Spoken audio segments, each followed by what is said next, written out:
6,005 people, that's the number that's been given by the Syrian Observatory for Human Rights as the number of people that were killed in March in Syria as a result of the deadly civil war going on there. As you mentioned, that's believed to be the highest death toll in 1 month since the conflict there erupted more than 2 years ago. The Syrian Observatory for Human Rights says that among these dead, that almost 300 of them are women, almost 300 of them are children, and over 2,000 of them are civilians, as you mentioned. These are absolutely shocking numbers.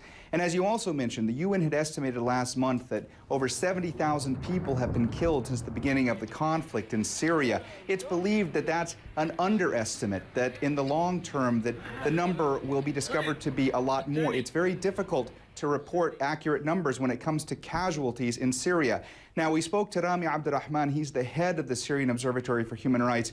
We asked him why he believed there was such a higher number of dead in March in Syria. He said he believed it was several factors, one of them being that there had been increased clashes between the rebels and the Syrian military in the past month. He said also there was a deadly suicide car bombing in Damascus just a couple of weeks ago. He believes that contributed to the higher number. And just the fact that there's been so much more shelling in and around Damascus and in places like Aleppo, the conflict has really been spiraling out of control. It's getting worse and worse every day. And this number that was released today, really a sign of just how horrible and horrifying that war in Syria really is. Zain? Mohammed, why is there no end in sight?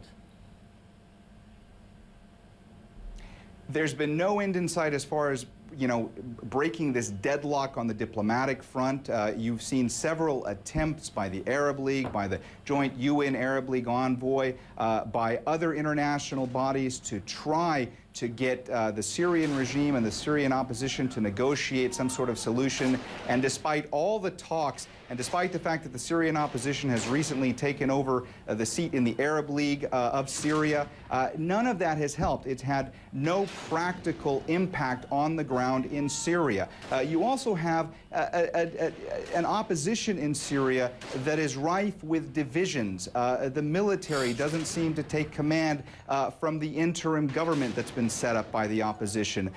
You have disparate military rebel brigades inside Syria fighting in different places. And you have a government, of course, that refuses to negotiate with what they call terrorists. They say they're going to continue to hunt down and kill terrorists. That's the term that Bashar al-Assad gives to the Syrian opposition rebel fighters. And you have a president, Bashar al-Assad in Syria, who remains entrenched and defiant, who refuses to step aside, refuses to heed calls by international bodies to stop the crackdown, the bloody crackdown that's been going on for over 2 years now. It's such a mess in Syria.